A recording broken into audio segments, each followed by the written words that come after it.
Hi everyone, how you doing? I'm at JHS because I've come to have the Bikesport Developments Blip-box fitted and hopefully a power commander as well, but I just wanted to show you this. Look at this!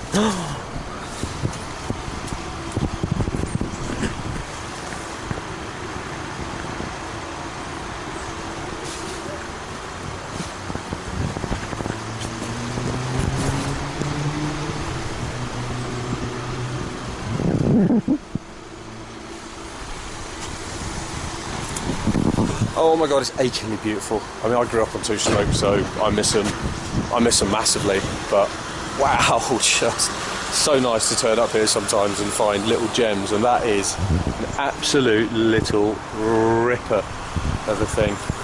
Hate the bloke who owns it, or the girl who owns it. Bastards, right. On with the job.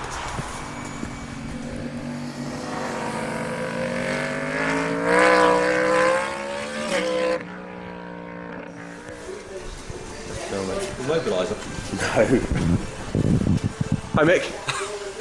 So you tell the lovely people what you're here to do today. We're going to fit a Blipbox to it for the very first time, put it on the dyno, build a blip map.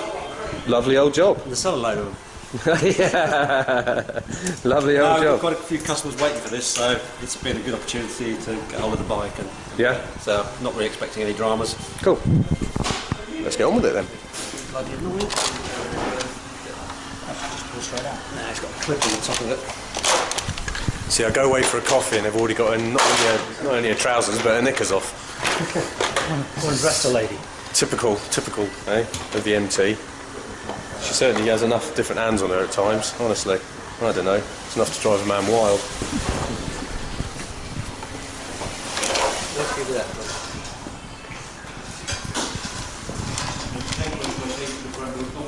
Spider in there. You're obviously riding fast enough.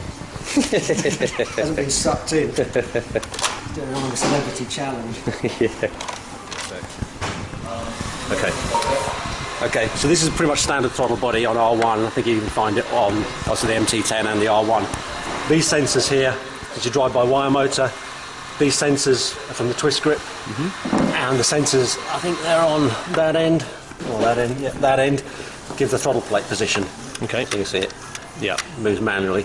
The motor's not engaged at the moment. So the Blipbox will be connected onto those, so they will measure the twist grip position, and then it will be routed round here past the shifter, and the box will set up at the back end. Okay. So what actually happens is, when you get a load cell signal from the shift rod, it modulates or manipulates the signal from the twist grip, so the ECU actually thinks that the rider is doing these perfect blips. Right. That's why there's no diagnostics or anything like that, because the ECU is quite happy that the rider's just really clever. Right, gotcha. Figuring out the gear and figuring out the RPM and doing the perfect blip. Sweet. So it's pretty much a plug and play operation. We're going to connect onto there, connect to the shifter, and connect onto the CAN bus to pick up all the usual RPM and gear and power modes and things like that. And that's going to be pretty much it. Cool. Crack on then. So Mick, this device is just a simple switch. When you push or pull on the pedal, whichever way around it's configured, gives you a simple switch into the ECU to make the shifter happen. Okay. But we need both directions. So we're going to put this on, which is a pretty standard load cell used in BSB, World Superbike, or anything. It's made by an English company. So this gives a voltage output which feeds into our box. So when we've either got up or a downshift direction, the load on this is measured, and we either do a blip or a shift. Gotcha. Cool. Thank you. Okay, so that's that new switch installed, and you mentioned something about this switch compared to the one we've just replaced. Okay, the standard switch is simply that, it's just a switch. When you get to a certain pressure, the switch activates and it closes the two wires together. This is not actually wired to that same switch input of the ECU to do the upshift. The signal from this sensor goes to our black box, call it, the blip box, and then at an appropriate time when the right load is reached here, we create an output which triggers the upshift. So all of the standard upshift is exactly the same as standard. So all your cut times and the control of the dashboard is all exactly the same. The only thing is you've got control of exactly what load you want it to happen at, so you can adjust sensitivity. Cool. Fantastic.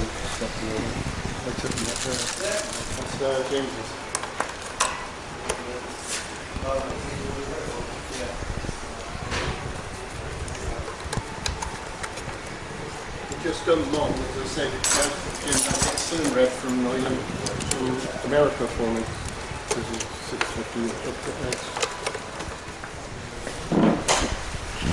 Call me old-fashioned, but getting your ECU done is all well and good, but being a bit of an old-fashioned chap, sometimes I like something a bit tangible when it comes to buying something for a bike. And as you can see with the Blipbox, I'm going to have to find somewhere else for the power commander now. But as you can see with the Blipbox, that is at least something tangible. We can tuck it up there. Ah, perfect. That would be perfect. And that will just pull out of the way there. It's pretty strong, we don't need to worry about anything Almost looks like it's designed to go in there. It was actually designed for the original 1199 to fit around the consoles of the ECU. Ah. So it would fit in the side panel. There we go then. And still get on there, hence all these funny steps. Cool.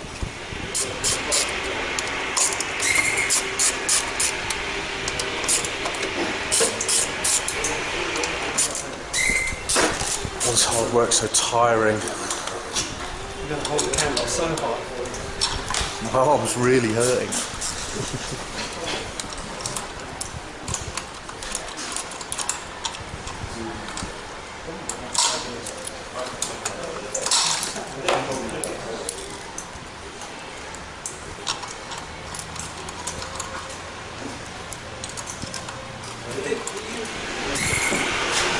How goes it, William? Good. Injectors are all plugged in now. you got 2 minutes. Okay. Sensor in.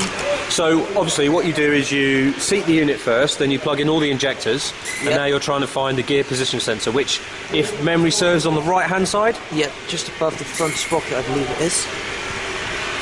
So, there it is there, I believe. Ah, there it is there. So this power commander, same as the R1, uses the gear position sensor pickup for some reason. On a lot of older bikes, they just plug straight into the injectors and the TPS. Yeah. And a gear position is optional if you want to run different mapping per gear on the bike, or if you want to run like a pit lane speed limiter.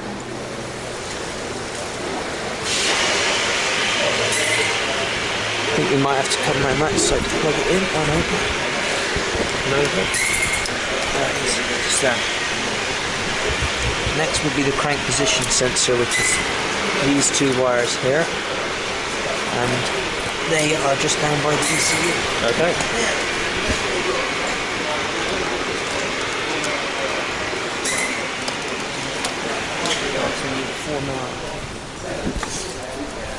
So William's working away on this, and then we're going to sit this on the dyno, and Mick's going to do a map for the blipper, and if we've got time we might do a map for this bike on the power commander, and then I have to go test it.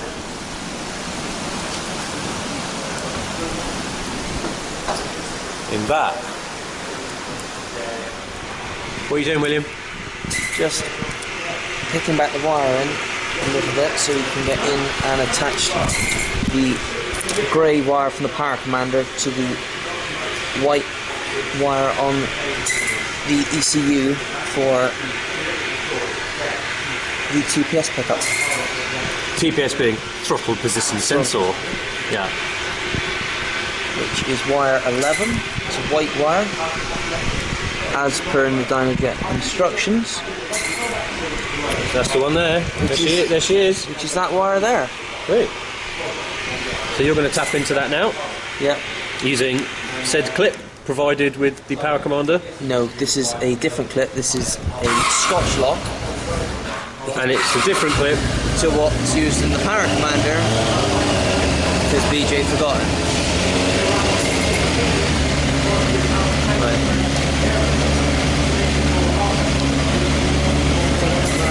Cut this. We're going to cut this sheet back a little bit here so we get back to there. Be back in a minute.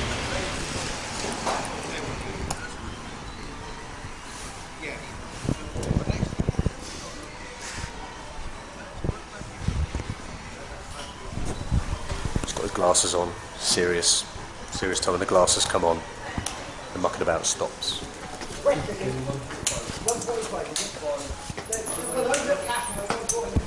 I'd rather James and one of the other guys do this. You haven't done this often, John.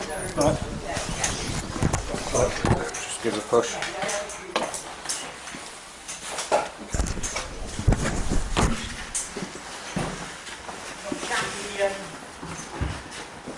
Very retained office. I should be in Cognizant. I shan't be. You might push it up there and John gives a bit of assistance at the I back. shan't be, Yeah, it's fine. dressed in my finery for the toilet.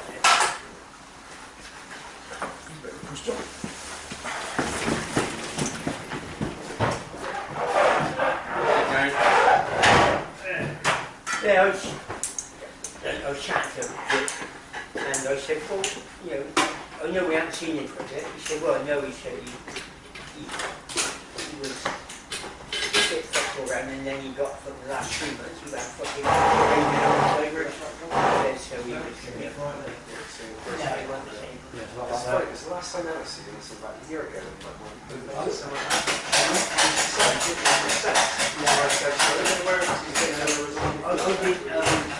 I haven't seen him for 2 years or more, probably longer than 2 years. He used to pop up at board meetings with Mick and Uncle Brandon. But he never ever missed an AGM for a year, and then suddenly he never comes to them. So he was obviously, he's more sort of.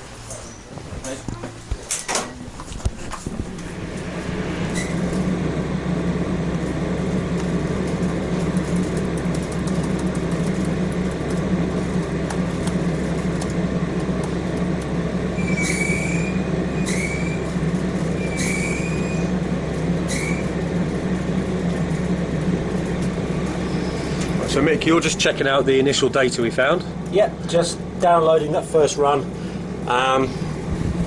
We did all the power, all the rev ranges from 5,000 up to 10,000 blips, all the gears.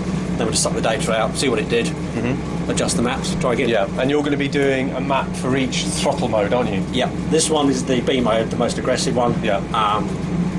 Shouldn't take very long, maybe 2 or 3 runs at the most. Then from the information you get from that, you can have a pretty fair guess of where the next one's going to be. Then we'll obviously try it. Go from there. Then it's just play away. Brilliant. Cheers. Yeah, you can turn it off now. What are we looking at there, Mick? So you got the speed of the bike down the bottom there. The load cell, that's the voltage coming from the foot load cell. Engine RPM, rear wheel speed in kilometres an hour. The gear, another load cell there, I'll take that one out. And the throttle grip percentage. Right. And the throttle of the engine at the same time. So you can, if I just get rid of some of this data, make it a little bit clearer. Get rid of that one. So here you can see a downshift. So our first run. So you can actually see the overblip because you can see the RPM spike up. Yeah. If you imagine that line was extrapolated in a perfect line up there, that's where you want to target it. Gotcha. Those are upshifts. So, and you can actually see the blips happening here. Oh yeah. So this is the throttle grip. Your throttle is actually closed. Yeah. But the Blipbox is modulating those signals to create blips. Cool. And you can actually see it changing. Even though the RPM is the same at each down blip, you can actually see the shape of the blips changing because it knows it needs a longer blip at different gears. Cool. Which will program into it. Brilliant. And this data here, if you go in a little bit closer, sorry, get my fingers right. So you can see this is where my foot's starting to move on the lever. Yeah. And I'm going to move these. This is 10 milliseconds from my foot starting to move. 10, 20, 30, 40, 50, 60. That's 60 milliseconds. And that drop you see there is the pressure being released on the selector drum. So that's actually how long it's taking to release the gear shift and your foot then move it to the next gear.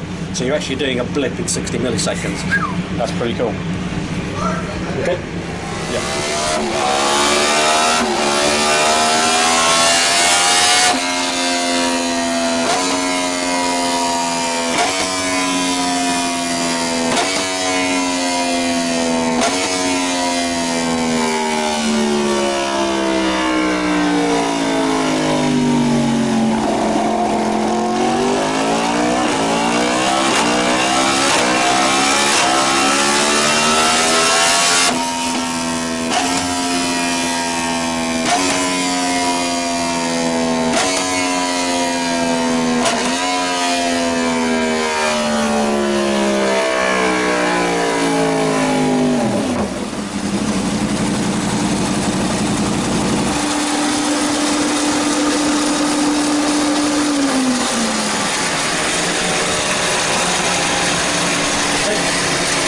downshift at the bike off the end.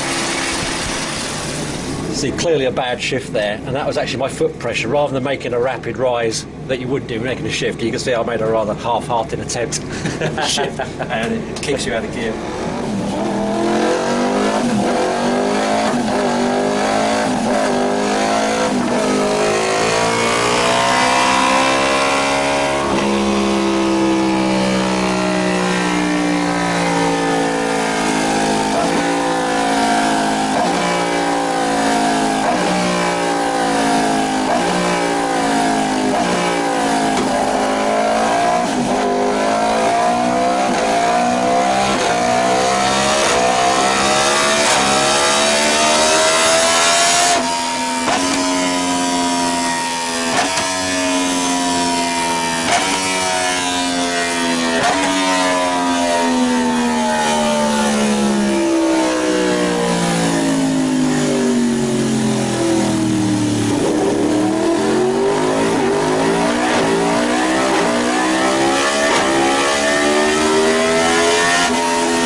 You were saying you declare this, what was it? The very first MT-10 Blipbox. That's not what you said the first time. What? You said, Benjamin, I declare this... The dog's bollocks. Their dog's bollocks. Okay, so got the first Blipbox on an MT-10. Now, if someone else out there wanted to buy a Blipbox off you, yep. How much is it? What kind of... If they don't fit it themselves, what kind of price can they expect it to be fitted for? And what kind of support do they get? Right, the kits are $665 plus VAT. They'll come ready programmed for the bike, so yeah. it's pretty much plug and play. Other than taking these rather awkward side bits off the tank, it's probably only half an hour to fit. Not a big deal. It can be fitted by any half competent mechanic. Okay. There's no special skills. All the wiring's plug and play. Go straight in there. I'm just going to stop you there. That's why I didn't fit it earlier. Half competent mechanic. Yeah. I've put myself in that loose bracket. I'm not even a quarter competent, I don't think. As for technical support, probably not much needed, but if they do, just give us a call. Yeah, and it is multi-adjustable, isn't it? So you can... Yeah, there is a programming cable that you can buy as an add-on. Yeah. It's another £75. Most people don't buy them simply because it comes ready programmed for the bike. Right. The only time you're likely to need one is if you want to change a shifter directions, GP shift, things like that, or you've done something weird with the motor or reflash the ECU and you need to do some tuning. Right. But it is fully programmed. afterwards. Okay. Just use our maps as a base and twiddle it from there. Yeah. So is there like a software app type thing that people can Yeah, download? on the website you can download the software, you can download the manuals there as well. It's pretty easy to use. Like I say, you don't have to build a new blip map. There's library maps there for everything, and then it's just a case of tweaking it to where you want to go. And it's not very complicated to do. No, good. Well, if it's you or anyone who isn't me. Well, it's kind of simple, as I said earlier. If when you test it, the bike pushes on after the blip, it's too much blip or too long a blip, you hold it. It's like you holding the throttle open too much, the bike's going to lurch forward. And if it's too hard to pull the lever, you need a bigger blip because it's not disengaging the gearbox. Right. Okay. And so then you can go. If that's the case, you can plug it in. Plug it in. Yep. You can read out the map that's in there to start with, or you can use a library map, and then just the numbers are normal engineering numbers. They're in percentage of twist grip. So if the map says 15% and you need a bigger one, try 18. Yeah. Try 20. Do you get a lot of people ringing you for advice who do this, or do most people just leave it? Most people just leave it. Often the biggest problems we have are rider training. Okay. And lazy foot. We're talking about lazy foot. Lazy foot syndrome, which is basically they think they're in their Jaguar or BMW where it's a paddle shift where you just push the button and it makes the shift. It's still the foot making the gear shift. So if you've given the ECU and the software 70, 80 milliseconds or less sometimes to make the shift, if you've got a really slow moving foot, you're not going to complete the mechanical shift in that time. Gotcha. Okay. So there you go. If you want a Blipbox, that's what you have to do. And your website is? www.bikesportdevelopments.co.uk. And your personal phone number is? On the website. Anyway, these guys are going to put the bike back together, and then I'm going to ride it back to work and see how it is. So I'll check in with you then.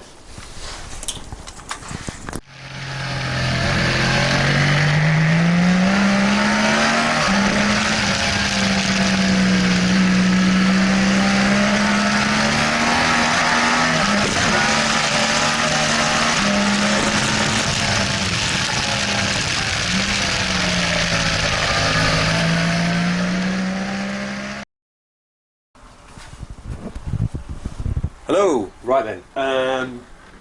This isn't actually immediately after what we just did there. It's a few days afterwards because we had to dive into deadline. So you'll have to excuse the mess because we've just finished the magazine for the month. We haven't got around to tidying up yet. But I just wanted to check in and tell you about the Blipbox, and it's awesome. I do love a downshift blipper on bikes, and the really good thing about this one is you get quite a few on production standard bikes, 1299 and the S1000RR. The S1000RR one's really good, but it actually struggles if you're leant over going into a turn. It quite often doesn't engage, and you're sat there trying to hammer yourself down the box, and you end up having to use a clutch anyway. This one is obviously it's an upshifter as well as a downshift, and now it's quite different from the Yamaha official accessory, in that, if you remember, Mick was mentioning there about lazy foot, you have to be a little bit more proactive in your gear shift changes, a bit more direct, which is fine. You get used to it in seconds, but you can't, like with the other one, you can kind of slowly kind of put your foot and then go in. You can't, because of the quality of the switch. You can't do that with this, but that's fine. Gear changes are a lot sharper. It's really kind of back now, whereas before, even though it sounded sharper, I now realise it was actually a bit fluffy. The downshift blipper is perfect. I mean, it really is absolutely perfect. I love downshift blippers. You just spend all day going ba ba ba bom bom bom ba ba ba bom bom bom. Just so much fun. I suppose some people might think, oh, well, that's a bit expensive. I can get my ECU tapped into and get another switch and it won't cost me as much. But, again, what you've got to understand is the ECU thing, in James from JHS's own words, is still in its infancy.